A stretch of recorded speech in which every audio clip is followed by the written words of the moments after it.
중요한 변수들이 몇 가지 있을 것 같아서 변수 중심으로 좀 전망을 해드려야 소비자분들도 좀 이해가 쉽지 않나. 사실 저는 다른 데에서도 얘기할 때 이미 버블장에 들어왔고 버블 초반기다라고 저도 생각하기 때문에 내 마음이 내년에 널 좋아할지 싫어할지 모르겠어. 내 마음 모르잖아요. 뭐 거의 그런 상황인 거죠. 지금 아픈 데는 팔인데 지금 무좀약 주고 있는 거죠. 네. 네.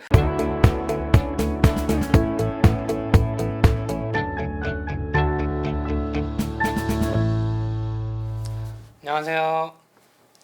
예, 부동산 114 윤지혜 수석 연구원입니다. 안녕하세요. 부동산 강영원입니다. 반갑습니다. 네. 첫 번째 이슈로 다뤄보려고 하는 게 일단 굉장히 복잡하게 꼬여 있는 것 중에서도 꼬여 있는 게 바로 거래량과 가격이에요. 거래량. 예. 네. 왜냐하면 이게 2017년하고 2018년에도 상승을 했지만 그때는 거래량을 좀 받쳐줬던 시장이고 지금 올해 2019년을 보면 거래량은 한 30%, 40% 줄었다고 하는데 가격은 올라가는 현상이 나타난단 말이에요. 그러다 보면 어떤 얘기가 나오냐면 버블 아니냐. 그렇죠. 네. 보통 거래량이 받쳐줘야 가격이 같이 뛰면서 유의미한 상승을 하고 있구나 하는데 그 부분을 어떻게 판단하시는지 좀 의견을 듣고 싶거든요. 예. 근데 지금 2017년, 18년을 일단 따로 떼놓고 생각하면요. 네. 2017년에 파리 부동산 대책이 나왔고요. 그때 이제 나왔던 얘기 중에 하나가 앞으로 청약 조정 대상 지역 안에서 다주택자에 대한 양도소득세 중과한다고 얘기를 했어요. 그러면서 기한을 줬죠. 2018년 3월 말까지 파세요. 예. 실질적으로 예. 그래서 거래량이 막 터졌던 게 예. 2018년 1, 2, 3월이에요. 그렇죠. 그러니까 4월부터는 이제 잠기는 현상이 생길 수밖에 없었고 사실 그때도 주택임대사업자로 회피하는 방식으로 또 시장이 열려 있었거든요. 그러니까 물건을 팔고 싶은 사람의 물건들이 나올 만한 가능성이 적어도 2018년 하반기까지 9.13 대책 나오기 전까지는 회피할 방법이 있었거든요. 예. 그래서 시장에 매물이 나올 방법들이 있었다 보니까 거래량이 상대적으로 그러니까 매물이 나올 가능성이 상대적으로 높았어요. 근데 2019년 시장은 그럴 수가 없죠. 왜냐하면 이것도 피해 가려고 하네 맞고 계속 다주택이 뭐 법인을 만들어서 다주택을 하든 사업자를 내서 다주택을 하든 이런 식으로 가려고 하는 것들을 촘촘히 막으려고 하다 보니까 2019년 시장은 매물이 나올 만한 기존의 다주택자를 들고 있는 매물이 나올 만한 방법이 상대적으로 그러니까 적어졌죠. 매물이 부족하니까 그렇죠. 거래량이 예. 떨어지지만 예. 매물 자체가 적으니까 가격은 뛸 수 있다. 그 의견이신 그러니까 거죠? 뭐 거래량이 적었던 이유는 제가 생각할 때 이게 공통적으로 어느 지역에서만 얘기하는 게 아니라 예. 서울 안에서 주요 지역에 있는 부동산 중개업 사장님들이나 물건을 보러 다니는 분들한테 얘기를 하더라도 매물이 없대요. 그 얘기들이 공통적으로 나온다는 얘기는 결국 지금 그럼 시장에 물건들 나오는 거 뭐냐? 다주택자들의 물건은 10% 20% 세율 추가되고 또 지난 3년간 부동산 가격이 엄청나게 급등을 했잖아요. 예. 그래서 지금 최고 구간이에요. 대부분의 사람들이 강남권이나 아니면 인기 지역의 부동산 가격들을 양도하려면 8,800만 원 초과하는 뭐 그 이상 구간들의 차익들이 발생되어 있는 경우다 보니까 10% 세율 추가, 20% 세율 추가하면 너무나 세금이 과도하다라고 사람들이 생각하거든요. 그러니까 다주택자들은 이미 매도를 아예 그냥 마음속으로 포기한 경우들이 많아요. 그럼 지금 파는 사람들은 누구냐? 지금 나오는 매물들은 뭐냐? 다주택자들 매물보다는 1주택자들 매물들이 많을 거라고 저는 생각해요. 생각한 이유는 뭐냐면 제가 데이터나 이런 통계로 그걸 본 건 아니니까. 그러면 이분들은 그럼 지금 왜 파냐? 두 가지로 나눠볼 수가 있는데 하나는 갈아타기 수요예요. 내가 이걸 팔고 상급지로 가겠다 또는 이걸 팔고 일부 현금을 쥐고 하급지로 가면서 돈을 쥐겠다라거나 아니면 같은 지역 안에서 평형 변경을 하겠다라고 하는 갈아타기 수요. 이 수요들 같은 경우는 비과세라거나 또는 아니면 1주택자 같은 경우는 1주택자에 대한 특례 세율이 있기 때문에 9억 초과분에 대해서도 세금이 그렇게 안 많기 때문에 움직일만 하거든요. 이런 물건들이 시장에 나오면서 기존에 이제 무주택자들이나 못 샀던 사람들이 사는 물건이 돼주는 게 하나가 있고요.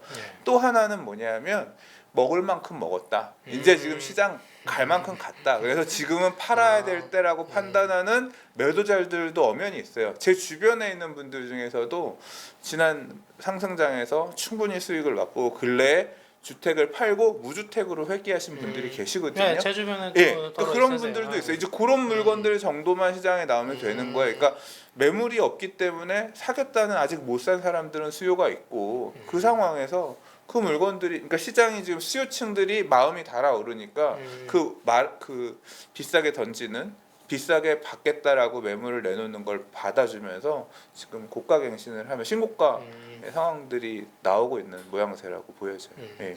그러면 기존의 2017년, 2018년이 비정상에 가까웠으니 지금은 정상화되는 과정이다. 이렇게 그건 해석하는 아니죠. 건가?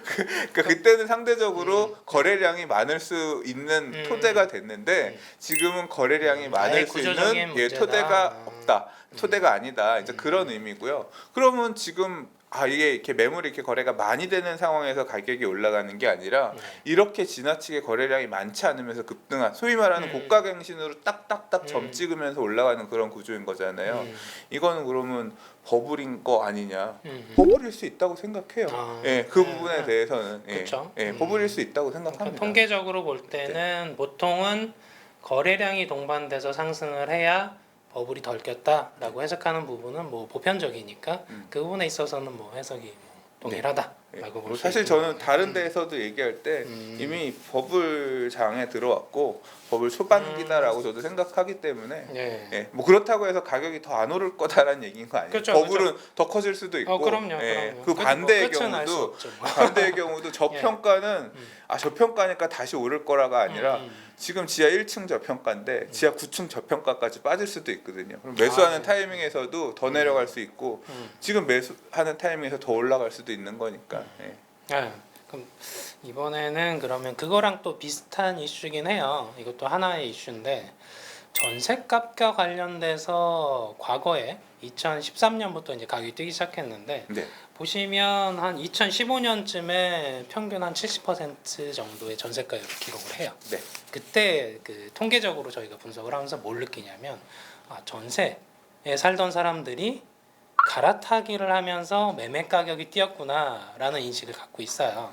근데 지금 2019년 시장은 전세가율이 한 50% 수준까지 낮아져 있거든요. 네. 보통 우리가 통계학적으로 볼 때 전세 시장이 매매가에 선행해서 움직이는 걸로 그래서 해석을 하는데 지금 시장에서 그러면 전세가율이 낮아지는 게 매매 가격을 과연 선행하고 있는지 그런 부분에 대한 해소도 좀 필요가 하거든요. 네, 거기서 그런 부분에 대해서 어떻게 의견을 생각하고 계신지도 궁금해요. 근데 이제 그 말씀하신 논리의 핵심은 그거죠. 전세 가격이 올라가면 네.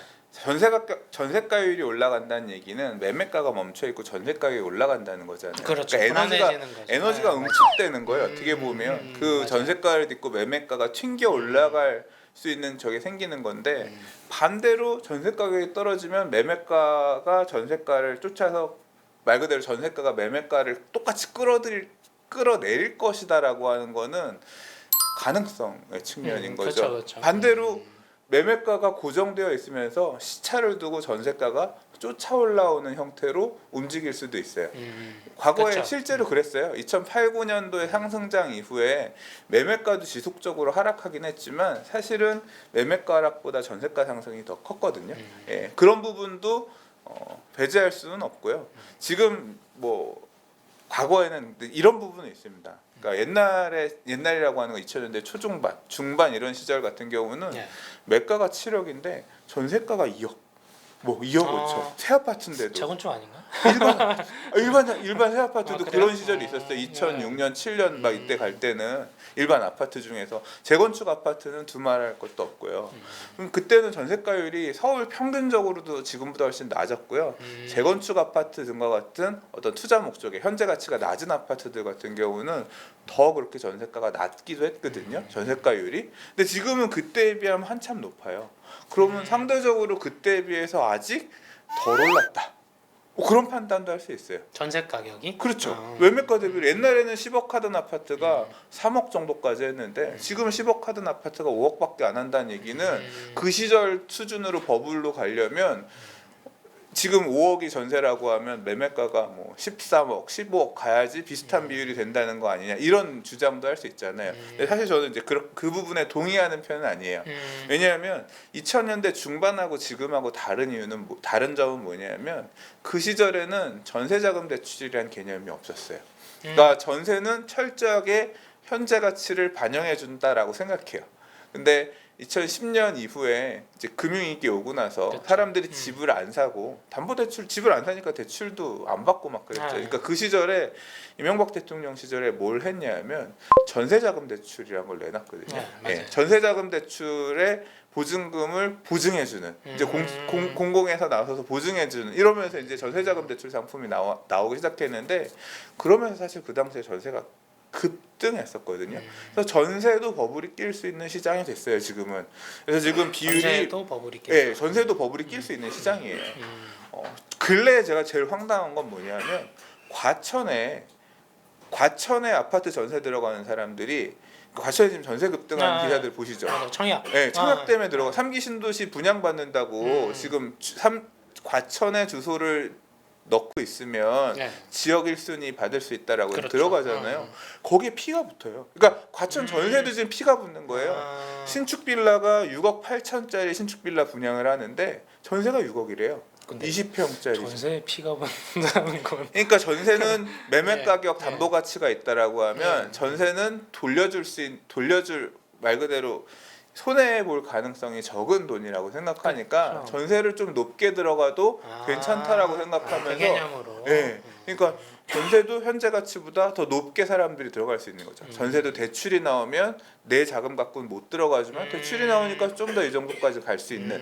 그래서 지금의 이 전세가율이라고 하는 거는 어느 정도 버블이 껴일 수 있다고 생각해요. 또 과거랑은 시장 구조가 변했다에 네. 대한 의견도 있으신 거고. 네네.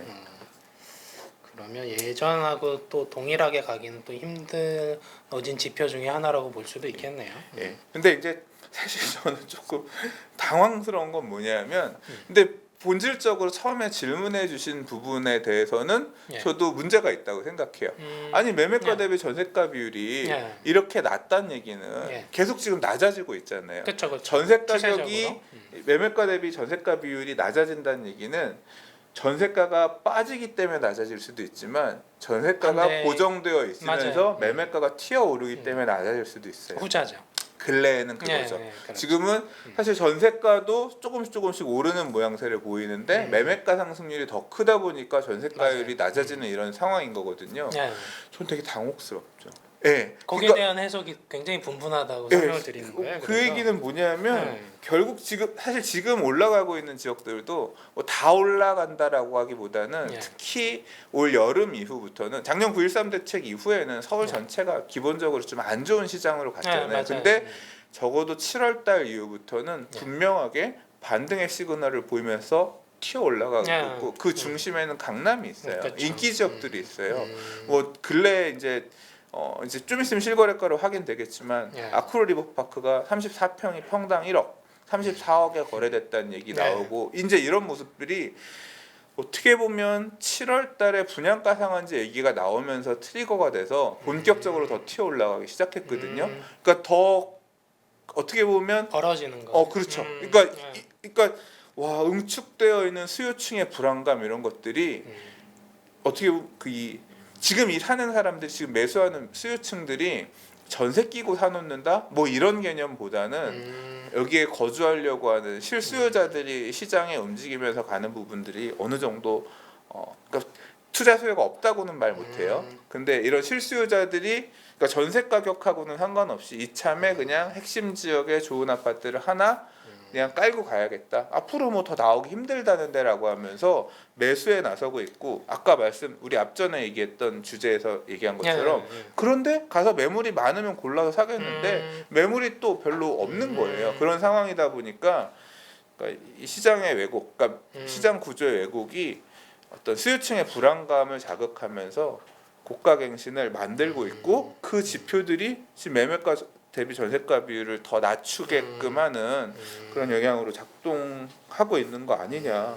사실 저는 제 상식으로도 이해가 안 가요. 제 상식으로도 이해가 안 가고 이 가격이 당연하다라고 저도 생각은 안 돼요. 네, 이거는 답이 없는 통계네요. 어떻게 보면.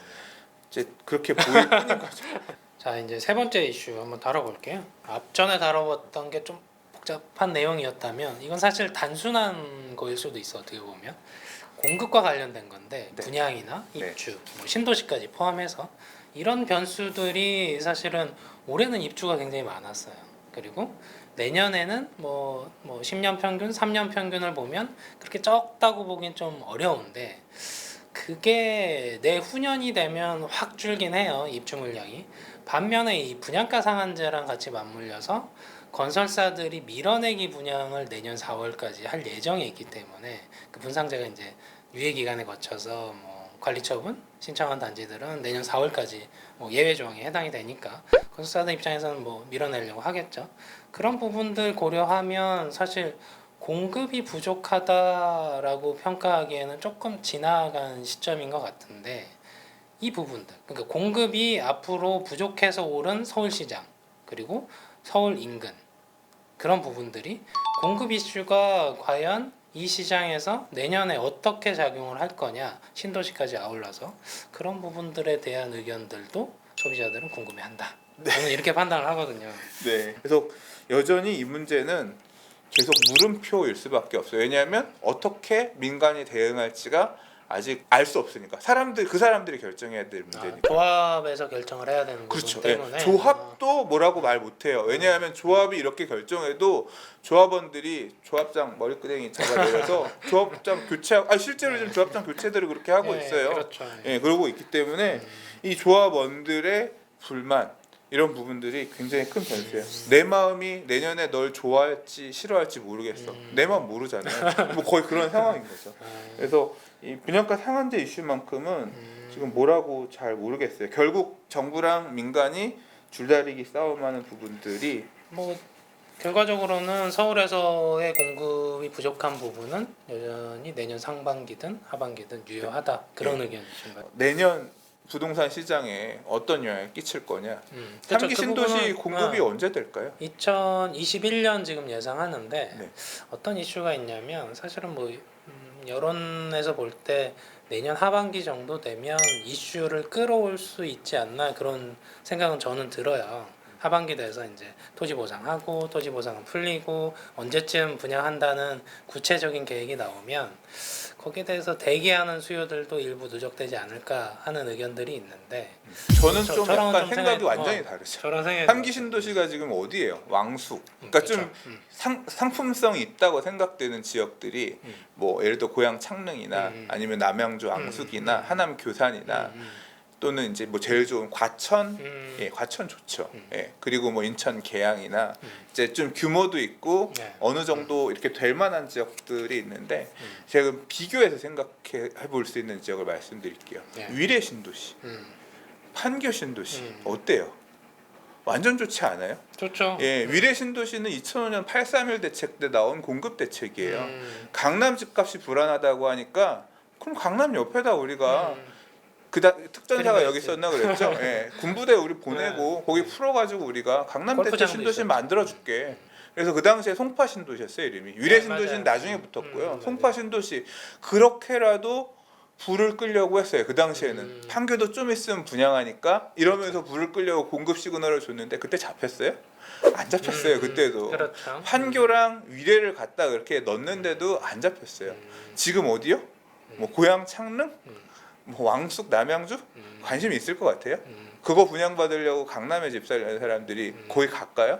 거기는 다른 시장이에요. 제가 생각할 그렇죠. 때는. 그럼 걔네는 뭐랑 상관있냐면 그 인근에 분양하는 정비사업 분양 물량들이나 그 인근에 있는 아파트에는 영향을 끼칠 거예요. 근데 지금 어떤 뭐 강남 들끓고 있는 이런 그치. 지역에서는 도심에는 큰 영향을 못 미친다. 큰 영향을 못 미칠 거예요. 그러니까 차별화해서 나타날 거지. 그러니까 3기 신도시의 영향이 없을 건 아닌데 지금 불안한 지역의 부동산 가격을 잠재우는 데에는 수요층들이 생각하고 있는 지역의 주택이 아니기 때문에 저도 이제 물어보면 3기 신도시 받을 만하다. 근데 그런 분들 결국 뭐냐면 통장 가점 어느 정도 되는데 내가 갖고 있는 자금이 이거밖에 안 돼. 이런 분들이 지금 보고 계신 거지. 서울 안 되면 거기라도 갈까 보는 거지. 좀 차별화돼서 나타날 것 같다. 그리고 서울의 공급 대책은 지난 텀의 공급 대책에 비해서는 상대적으로 너무 모양이 빠지기 때문에 그리고 지금 북일에 아직 분양 안 끝났잖아요. 예, 831 2005년 831 대책 때 공급하겠다라고 한 북일에가 아직도 분양이 안 끝났어요. 이게 저는 되게 한참 뒤 광교 이런 것도 실질적으로 지금 입주가 요번에 이제 뭐 광교 증흥 입주하고 그랬잖아요. 광교도 지난 텀에서 얘기했던 건데 공급은 한참 뒤에 야 버스 떠났는데 왜 지금 공급했냐 이런 시절에 갔잖아요. 실제로 3기 신도시 공급도 빨라야 2027년, 28년 그 정도 돼야 되지 않을까요? 그러니까 마무리를 얘기하시는 거죠? 입주가. 그러니까 2021년에 입주가. 공급한다 할 수 있을까요? 그러니까 보상 문제라든가 지금도 맨날 데모하고 있고 그런데 이제까지 역사적으로 보면 그렇게 막 우리가 원했던 것처럼 당장 내일 공급할 것 같았지만 그렇게 공급이 생각보다 지연될 수 있다. 그런 부분에 대한 부분도 있죠. 그런 부분까지 이제 고려를 하면 사실은 내년에 중요한 내년에 수요층들의 심리를 잠재우는 떡밥으로서 부족하다. 과연 내년에도 작동할 수 있을까? 좀 먼 미래가 아닐까. 오히려 저는 이런 부분 생각해봐야 될 것 같아요.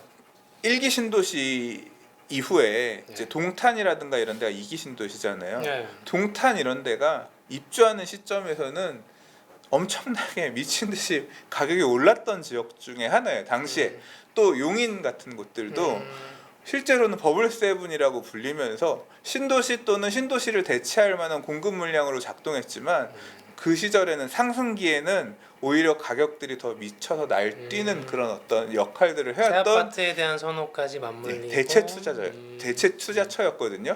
3기 신도시는 두 가지의 쟁점이 있어요. 하나는 공급이 있지만요. 또 하나는 뭐냐면 3기 신도시를 할 거라는 것에 대해서 불만을 되게 품고 있는 사람들이 있죠. 누구예요? 1, 2기 신도시 사람들. 우리 그렇죠. 거는 왜 소외시키고 왜 3기를 저렇게 좋은 데다 하냐, 우리 죽으라는 소리냐 이거잖아요. 그러면서 뭘 줬어요? 교통을 줬잖아요. 광역교통을 줬잖아요. GTX를 지금 뭐 거의 준 거나 다름없고 그 다음에 그러면 공급과 관련돼서 여러 가지 뭐 얘기를 했는데 결과적으로는 이 부분에 대해서 한번 요약해서 정리해 주시는 게 필요하긴 해요. 복잡해서. 얘기를 좀 아주 푸짐하게 했는데요.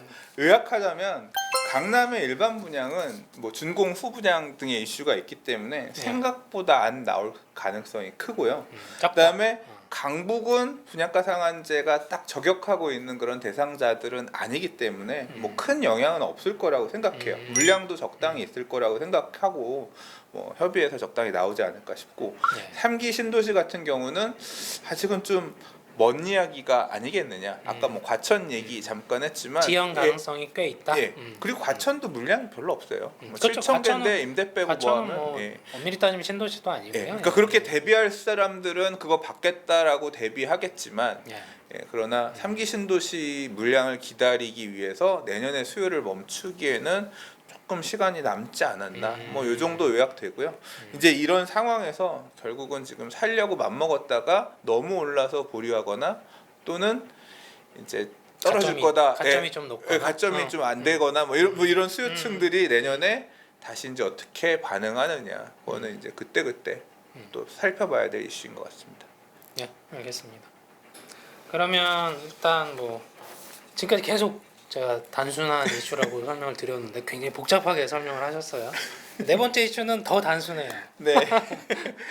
금리와 대출과 관련된 부분인데 사실 대출 규제가 굉장히 초강력으로 시행이 중에 있음에도 불구하고 유동성 효과라는 것들이 끊임없이 시장을 자극하는 그런 약간 특이한 형태의 시장이 돼 있는데 이 유동성이라는 게 내년에도 시장에 특히 서울 시장에 영향을 미칠 만한 변수냐 하는 부분들 어떻게 생각하시는지.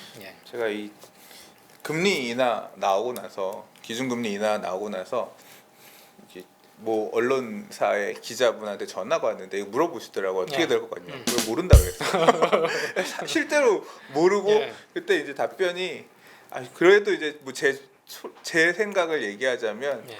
뭐 좋은데 좋지가 않다라고 그랬어요. 좋은 데는 뭐냐면 예. 제가 내일 이자가 줄을 거란 얘기거든요. 그래서 좋다. 근데 좋지가 않다.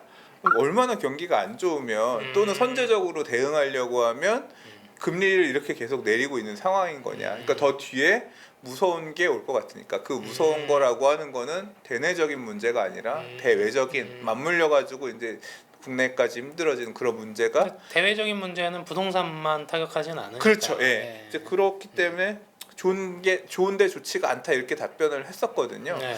자, 근데 그럼 금리가 낮아지면 네. 아무래도 내야 될 이자가 줄어드니까 줄죠. 대출을 좀 더 여유롭게 받을 수 있을 만한 내가 그 이자를 내고 못 사니까 그렇게 대출 못 받아요라고 생각했던 분들이 대출 이자가 이거밖에 안 나와요라고 하면서 대출을 더 빌릴 수 있고 결국 부동산의 어떤 이 거품을 또는 그러니까 대출을 부풀리는 그런 영향으로 작동할 수 있죠. 근데 그럼 그 기준을 저한테 적용을 해볼게요. 제가 예. 대출을 더 받을 수 있나요? 전 없어요. 다주택자. 예, 저는 지금 정부의 이 예. 대출 규제는 이제까지 제가 보았던 수준 중에 가장 높은 수준이고요. 있는 대출도 상환해야 되는 뭐 그런 상황이에요. 실제로 대출 그렇죠. 연장하면서 상환 안 하면 원금 상환 안 하면 연장 안 된다 그래서 사실 납부하는 이게 이자만 낼 때는 그렇게 대출이 나가는 이자가 나가는 금액이 상대적으로 적다가 원금까지 상환해야 되니까 허리가 휘죠. 이제 그런 상황이에요. 대출을 더 받을 엄두는 못 내요. 금리가 설사 예. 인하됐지만 예. 대출 규제는 여전히 작동 중이다. 네, 그러니까 저의 정상적으로. 입장에서 좋은 거는 이자가 줄면 내야 될 이자가 그러니까 금리가 떨어지면 내야 될 이자가 주는 건 회피해서 그냥 그런 건데 그렇다고 해서 제가 대출을 더 받아서 집을 더 사는 형태로 가기는 어렵죠. 저 같은 경우는 어려워요. 근데 모두가 저 같으냐? 다주택자도 있지만 안 그런 사람도 있잖아요. 이제 안 그런 분들 같은 경우는 어떻게 움직이냐?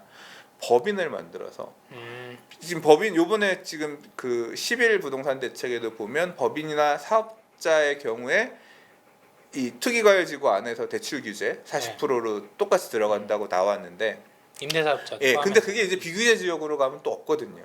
실제로 그런 식으로 합의 지역들, 비규제 지역들로 가는 부분에는 당연히 유동성이 들어갈 거라고 생각하고요. 비규제 지역은 예. 유동성 효과가 분명히 있죠. 있다. 그렇게 따지면 비규제 지역에 이 사람들이 가서 물건을 사요. 그럼 그걸 팔고 있는 사람은 현금 갖고 있을까요? 그 사람들은 또 만약에 그 사람이 1주택자라고 하면 여전히 풀려있는 금융대출을 받아서 상급지로 올라가려고 서울 부동산 시장으로 진입할 수 있겠죠. 예. 그러면 그게 하나의 수요가 만들어지는 거고 달라진 부분은 뭐가 있어요? 금리가 높을 때는 예를 들어 나는 1억 빌려도 허덕허덕이야. 근데 금리가 낮아졌으니까 나는 1억 2천까지는 빌릴 수 있어라고 하면 매가가 2천만 원 더 올라도 살 수 있는 여력으로 돌아오는 거잖아요.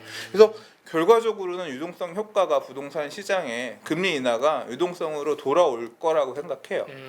왜냐하면 아직 지금 시장에 남아있는 수요층들은 네. 좀 더 많은 대출을 활용해서 시장에 진입할 수 있을 만한 여력이 있는 사람들이니까. 특히 1주택 이하 수준의 실수요자분들은 이 유동성 효과를 충분히 누리는 게 어떻게 보면 더 나을 수도 있는 거예요. 그래서 뭐 제한적으로 작동하겠지만 결과적으로는 금리 인하 효과가 부동산 시장을 부풀리는데 영향을 끼칠 거라고 생각은 하고 지방 같은 경우가 오히려 저는 이 효과가 좀 현재 있을 시점에서는. 것 같아요.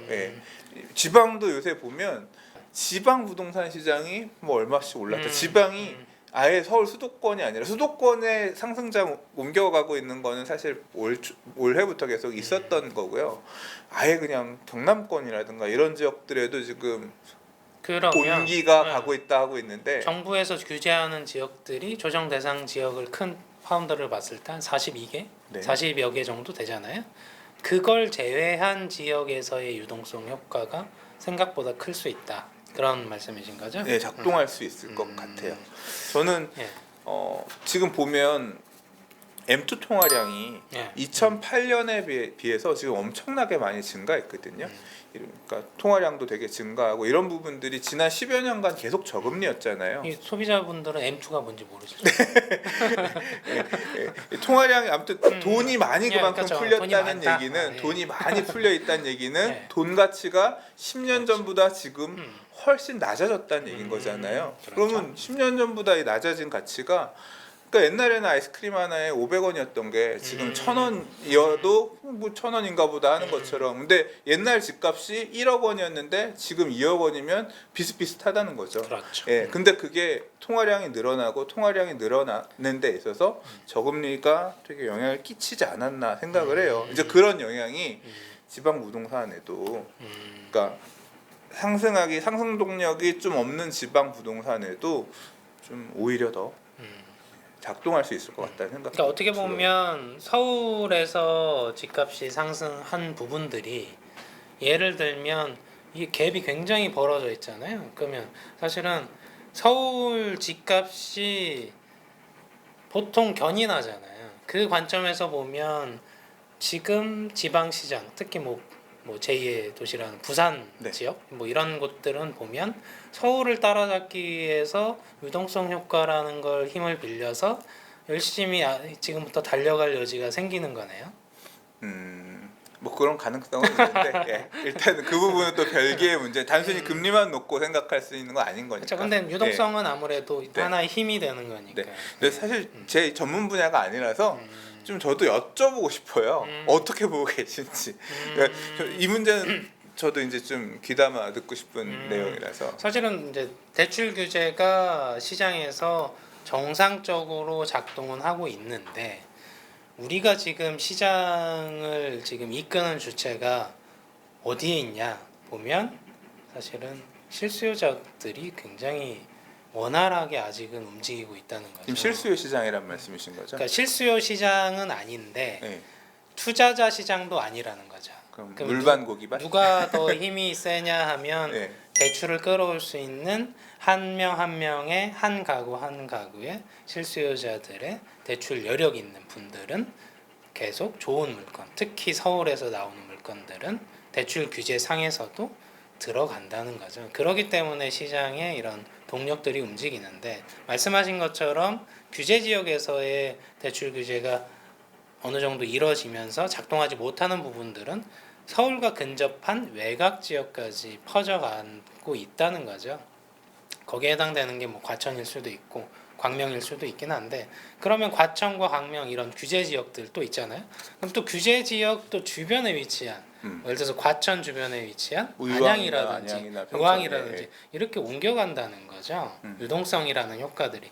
그래서 사실은 정부에서 규제는 했지만 그 규제한 지역 주변에 위치한 곳들은 유동성의 힘을 더 받을 수가 있다는 거죠. 그래서 사실은 지금 시점에서 보면 서울 집값이 사실은 올해만 보면 좀 정체돼 있는 건 맞아요. 전체적으로 봤을 때 한 2에서 3% 정도 올랐는데 그렇게 봤을 때는 그러면 그 인접한 지역들은 어떠냐 그러면 사실은 조금 더 서울보다 조금 더 오르는 경향이 있기 때문에 그렇습니다. 이런 부분들이 유동성 효과를 좀 발휘하고 있다 저는 그렇게 판단을 하고 있거든요. 순환매 효과랑 유동성이 같이 그쵸. 작동하고 있는 거예요. 일종의 갭매우기라고 시장에서 갭매우기, 예, 용어하는 그렇죠. 예. 부분들이 예. 서울 지역이 빠질 거다가 아니고 서울 지역을 받쳐주는 따라잡으려고 노력한다는 거예요. 유동성 효과 부분들이. 네. 그래서 사실은 시장 내에서 사실 유동성의 힘은 좀 강력하게 작용을 하고 있는 상황이라고 저는 판단을 하고 있어요. 근데 이 부분이 아까 말씀하신 비규제 지역, 부산이라든지 부산 내에서도 뭐 규제받는 지역도 있긴 하지만 뭐 전북이라든지 세종시라든지 뭐 세종시는 규제 지역이죠. 아니면 대전이라든지 이런 지역으로 사실은 유동성 효과가 좀 유입되고 있다라고 보고 있는 거죠. 뭐 내년 시장은 좀 지지부진한 장이 될 정체. 것 같아요. 예, 저랑 동일한데요? 예, 지지부진. 정체라기보다는 지지부진. 근데 무슨 차일까요? 정체와 지지부진은. 예. 거래도 안 나오고 그 한 정체에서 비슷하겠네요. 예. 그래서 근데 여전히 예. 그러니까 저도 그럼 그 트리거는 올해도 사실 어떻게 보면 좀 잠잠하게 갈 수 있었던 시장이 분양가 상한제가 저는 강남에 불을 놨다고 생각하고 다른 지역들에 그게 영향을 공급 이슈랑 맞물렸죠. 그랬다고 생각하고 그 문제가 내년에도 계속 이어질 거라고 보기 때문에 일단 뭐 그 부분이 내년에 어떤 변수로 크게 작동할 수 있지 않을까 싶은 게 하나고요. 서울은 좀 그랬지만 상대적으로 보면 수도권 시장들은 순환매 장세, 갭매우기하면서 쫓아가는 모습을 보여왔다라고 얘기하셨는데 내년에 서울이 지지부진해도 저는 내년에 수도권 시장 같은 경우는 그러니까 정체돼 있을 때 동생들은 그때 쫓아가는 거거든요. 항상 역사적으로 그래왔기 때문에 지난 텀에서도 그게 계속 내려왔는데 그래서 결과적으로는 서울 전망보다 서울 주변부 전망이 더 좋은 거. 그런 쪽들이 지금 이미 빠른 선행 투자자들은 그런 쪽으로 넘어갔고 그렇게 보면 되겠네요. 그러면 그리고 서울은 정체될 수 있지만 서울과 인접한 입지가 좋은 경기도, 뭐 인천까지 포함해서 수도권 일대에서는 갭매우 현상이 나타날 거다 정도로 정리가 될 수 있는 거죠. 그런 지방을 또 부분들은 포함해서 그러니까 너무 이제까지는 안 봤다라고 하지만 그러니까 수도권이라고 해서 서울도 지금 보면 양극화되고 있어요. 뭐 서울도 다 오른 건 아닙니다. 물론 오르긴 올랐지만 많이 오른 곳과 적게 오른 곳이 그럼요. 차별화되잖아요. 그러니까 수도권 같은 경우는 더더욱 그런 선택 어디에 선택할 거냐가 되게 중요한데 지금 보면 수도권 시장 안에서도 대장이라고 할 수 있는 지역들 그 지역에 호재가 있거나 그 지역을 먹여 살릴 수 있을 만한 이제 그런 지역들 중심 그런 단지들 중심으로 해서 일단 선행하면서 움직이고 있고 나머지들이 지금 쫓아가는 그런 모양새가 내년에 좀 더 나타날 거라고 생각하거든요. 그래서 이제 그런 옥석 가리기들 고려해서 볼 필요가 있는 한 해가 아닐까 생각해요. 알겠습니다. 공격적으로 포지션을 취할 타이밍이라고 저는 아니라고 생각하죠. 그 얘기는 뭐 맨날 해왔기 때문에 그냥 저는 보수적으로 이번 상승장에서 많이 올랐으니까 그냥 해피하다 이런 거죠. 그렇다고 해서 막 더 들어가겠다 이런 포지션은 아닌 상황인 거고 이게 여전히 변수인 거고 결국 매물이 얼마 없기 때문에 비싼 거 가서 사주면 그냥 그게 시세로 받아들여지면서 튀어 올라가는 거기 때문에 그런 텀이 내년 한 해 동안 안 발생할이라는 보장이 그거는 없어요. 아닌데 전체적인 시그널에서 보는 거죠. 그러니까 그렇죠. 지금 부분에서 소비자가 그래도 난 지금 사야겠어 하는 시장은 맞는데 내년에도 난 이 가격이라도 사야겠어라는 시장이라면 조금 의문이 든다는 거죠. 가격이 워낙 고점에 형성이 돼 있기 때문에 그 부분에 있어서 사실은 이미 고점을 경신했는데 얼마나 더 가겠어 하는 부분에서의 소비자 의견도 일부 반영을 해야 된다는 거죠. 2020년은 그렇다 치고 2021년은 어떻게 해야 돼요? 2021년까지. 자, 지금까지 2020년 부동산 시장 전망과 관련해서 조망을 해보고 여러 가지 전망을 했습니다. 여기까지 얘기 나눈 거 감사드리고요. 이상 마치겠습니다. 감사합니다.